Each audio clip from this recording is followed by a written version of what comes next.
आपकी स्क्रीन पर जो वीडियो चल रही है, इस वीडियो को आपने जरूर देखा होगा। ज्ञानेश कुमार जब पश्चिम बंगाल के 3 दिवसीय दौरे पर पहुंचे तो एयरपोर्ट से बाहर निकलते वक्त ऐसा लगा जैसे वो कोई सियासतदान हो, किसी राजनेता की ही माफिक वो अपने हाथों को हिला रहे थे, लोगों का अभिवादन स्वीकार कर रहे थे।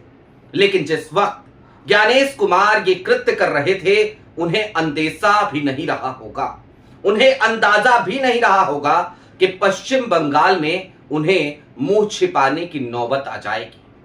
पत्रकार कैमरों पर उन्हें बेइज्जत करेंगे, ज्ञानेश कुमार का गला सूख जाएगा और जगह जगह पर पश्चिम बंगाल की जनता काले झंडे लेकर खड़ी हो जाएगी। उनका सामना फूल मालाओं से कम और गो बैक के नारों से ज्यादा होगा। जी हां, पश्चिम बंगाल में ज्ञानेश कुमार को अपने 3 दिवसीय दौरे में यही सब कुछ झेलना देखना पड़ रहा है। हालांकि अकड़ अभी भी नहीं टूटी है और ऐसा लग रहा है जैसे शाह साहब के खासम खास हैं, गृह मंत्री के खासम खास हैं, तो ये समझ भी नहीं पा रहे कि इस तरीके के विरोध किसी नौकरशाह के लिए कितने खतरनाक होते हैं। सारी बातें जरा विस्तार से करेंगे। नमस्कार, मैं स्वप्निल और आप मुद्दा देख रहे हैं। दोस्तों, आगे बढ़ें उससे पहले वही छोटी सी अपील। मुद्दा इन दिनों एक गंभीर आर्थिक संकट से जूझ रहा है। एक तरफ हमारे मेन बैंक अकाउंट्स फ्रीज चल रहे हैं, तो दूसरी तरफ हमारे 2.5 साल पुराने चैनल को हमसे लंबे समय तक छीन कर रखा गया था। ऐसे में डे टू डे ऑपरेशंस में मुद्दा को काफी मुश्किलों का सामना करना पड़ता है। लिहाजा आपसे गुजारिश है, यदि आप चाहें तो स्क्रीन पर दिख रहे QR कोड या फिर के नीचे दिख रहे UPI नंबर्स के जरिए मुद्दा की छोटी छोटी मदद जरूर कीजिएगा, ताकि हमारी बेबाकी यूं ही बरकरार रहे। हम खुल करके सत्ता से, ज्ञानेश कुमार जैसे लोगों से सवाल करते हैं। अब आगे बढ़ते हैं। दोस्तों, पश्चिम बंगाल में पहुंचने के बाद जो बड़े बड़े दावे ज्ञानेश कुमार माइक पर कर रहे हैं, वो तो आप तक पहुंच ही रहे होंगे। लेकिन इन सब के बीच उनकी जो फजीयत हो रही है, और खास तौर पर उन पत्रकारों के सवाल जिन सवालों के सामने ज्ञानेश कुमार को अपना मुंह छिपाना पड़ रहा है, उनका गला सूख रहा है, वो आपको गोदी मीडिया नहीं दिखा रही। लिहाजा आज की तारीख में वो तमाम सवाल भी आपको हम दिखाने जा रहे हैं। लेकिन उससे पहले आपको एक और बड़ी डेवलपमेंट बता देते हैं। पश्चिम बंगाल में अभिषेक बनर्जी ने और ममता बनर्जी ने यह आरोप लगाया है कि जिस होटल में ज्ञानेश कुमार ठहरे, उस होटल में ही भारतीय जनता पार्टी के नेता रुके हुए हैं, और जिस कमरे में ज्ञानेश कुमार ठहरे हैं, उस कमरे में गृह मंत्री अमित शाह रुके हुए थे। जरा सोचिए, चोली दामन का साथ है भारतीय जनता पार्टी और चुनाव आयोग का।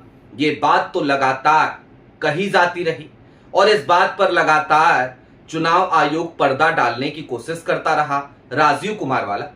लेकिन ज्ञानेश कुमार वाला चुनाव आयोग तो खुल करके मैदान में आकर खड़ा हो गया है और ऐसा लग रहा है जैसे बार बार इस देश के विपक्ष के साथ साथ इस देश के नागरिकों को भी चैलेंज कर रहा कि हाँ, है हमारा साथ चोली दामन का, क्या कर लोगे तुम, क्या कर सकते हो तुम। लेकिन हाथ में 5 उंगलियां बराबर तो नहीं होती। लिहाजा पश्चिम बंगाल को शायद बिहार समझने की भूल कर बैठे थे ज्ञानेश कुमार, और यह भी भूले बैठे थे कि पश्चिम बंगाल में विपक्ष की सरकार है, वहां पर TMC की सरकार है, ममता बनर्जी की सरकार है, और ममता बनर्जी एक लड़ाका किस्म की महिला है। लिहाजा क्या हश्र हुआ। आपके स्क्रीन पर सबसे पहले एक वीडियो है। इस वीडियो की आवाज हमने नहीं खोली है। आपको काले झंडे दिख रहे होंगे और इन काले झंडों के बीच से एक काफिला आपको गुजरता हुआ नजर आएगा। यह काफिला किसी और का नहीं, बल्कि मुख्य चुनाव आयुक्त ज्ञानेश कुमार की गाड़ियों का काफिला है। ज्ञानेश कुमार की गाड़ियां गुजर रही थी और दूसरी तरफ काले झंडे लिए लोग दोनों तरफ खड़े होकर एक नारे लगा रहे थे। वो नारा था go back, Gyanesh Kumar go back. ये गो बैक के नारों से ज्ञानेश कुमार का भव्य स्वागत पश्चिम बंगाल में किया गया। और ज्ञानेश कुमार कर क्या रहे हैं वहां जाके, आपको पता है?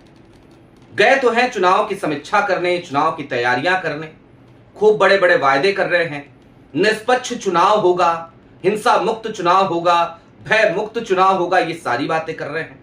लेकिन वहां पर वो मंदिर मंदिर घूम रहे हैं और जिस तरीके की भाषा बोल रहे हैं, ऐसा लग रहा है जैसे वो अमित शाह की दी हुई स्क्रिप्ट पढ़ रहे हैं।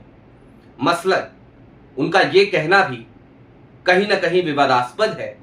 वो नौकरशाह हैं, वो अफसर हैं, वो चुनाव कराने वाले आयोग की सबसे ऊंची कुर्सी पर बैठे हैं, उस कुर्सी पर बैठे हैं जिस पर कभी टीएन शेषन बैठा करते थे। और वो कह क्या रहे हैं? वो कह रहे हैं कि पश्चिम बंगाल में डर और हिंसा का दौर समाप्त हो गया है, अब चुनाव भय, डर, हिंसा के बिना होंगे। किस पे हमला कर रहे हो भाई? कहना क्या चाह रहे हो? क्या वहां पर हिंसा, डर और भय सत्ता प्रायोजित है, यह कहना चाह रहे हो क्या? क्योंकि यही भाषा तो भारतीय जनता पार्टी के तमाम नेताओं की होती है।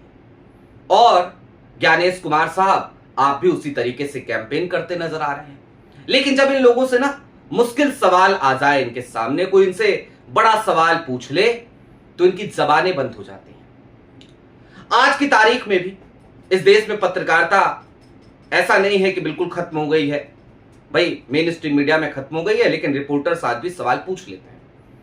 तो पश्चिम बंगाल के एक लोकल रिपोर्टर ने एक सवाल पूछा, वहां के स्थानीय अखबार के लिए काम करते हैं वो, और उस सवाल पर ज्ञानेश कुमार का गला सूखता हुआ नजर आया। जरा वो सवाल सुनिए। सर, बंगाल लाइव कोलकाता, सुमित देसर पत्रकार। सर, आपसे जब अभिषेक बनर्जी ने सवाल किया जाता है अभिषेक बनर्जी के तरफ से, तब आप अभिषेक बनर्जी को अंगुली उठाकर चुप बैठने के लिए बोलते हैं। अब चंद्रिमा भट्टाचार्य जब क्वेश्चन करते हैं तब उनको भी चुप बैठने के लिए बोलते हैं। लेकिन आप ये बताइए, इलेक्शन का पहले बंगाल वासियों के लिए कोई रोहिंग्याओं का लिस्ट निकलेगा क्या? आपने बोला जो बहुत सारे रोहिंग्या हैं यहाँ, जो भाजपा नेताओं लोग कहते हैं, तो रोहिंग्याओं का लिस्ट मिलेगा क्या? Sir, my name is Rafiq sir from. सुना आपने? ज्ञानेश कुमार से जैसे ये सवाल पूछा गया, वो अगले सवाल की तरफ बढ़ चले, इस सवाल का जवाब नहीं दिया। और ये सवाल ऐसा नहीं है कि इनसे पहली बार पूछा गया हो, इससे पहले भी एसआईआर को लेकर इनसे ये बात पूछी गई थी कि घुसपैठिए कितने मिले बिहार में, ये बता दीजिए। ज्ञानेश कुमार उस वक्त भी सवाल को डॉज कर गए थे, उसकी कोई सूची जारी नहीं की थी, कुछ नहीं बताया था। और बिहार एसआईआर के बाद जो सूची आई, उस सूची में यह आंकड़ा तो था कितने लोग मृत हैं, यह आंकड़ा था कितने लोग माइग्रेटेड हैं, लेकिन कितने लोग घुसपैठिए थे, बाहरी थे, बांग्लादेशी थे, रोहिंग्या थे, पाकिस्तानी थे, अफगानी थे, रसियन थे, अमेरिकन थे, उसका कोई जिक्र नहीं था, कोई डेटा नहीं था, कोई आंकड़ा नहीं था। भाई वो भी देना चाहिए ना, क्योंकि बार बार आप ही कहते हो कि भाई घुसपैठिए हैं, और आप ही की कही गई बात पर भारतीय जनता पार्टी चुनाव लड़ती है। वो भी कहती है कि हम तो घुसपैठियों को भगा रहे हैं भाई। इसी आधार पर आप वोट काटने को लीगलाइज करते हो, कहते हो कि ये वोट थोड़ी कटे हैं तो घुसपैठिए थे, तो घुसपैठियों की संख्या दे दो। लेकिन वो संख्या ज्ञानेश कुमार नहीं बताएंगे। ये लोग नारा लगाते थे ना कभी कि कागज नहीं दिखाएंगे, तो आज की तारीख में कहते हैं हम आंकड़े नहीं बताएंगे, आंकड़े नहीं बताएंगे, बस गलदुदई करेंगे, बेशर्मी करेंगे, थिथराई करेंगे और बेहयाई के साथ अड़े रहेंगे, भिड़े रहेंगे। लेकिन हां, एक तरफ तो ये सब कुछ पश्चिम बंगाल में हुआ, खूब फजीयत हुई, दूसरी तरफ ज्ञानेश कुमार के खिलाफ महाभियोग का प्रस्ताव संसद के भीतर।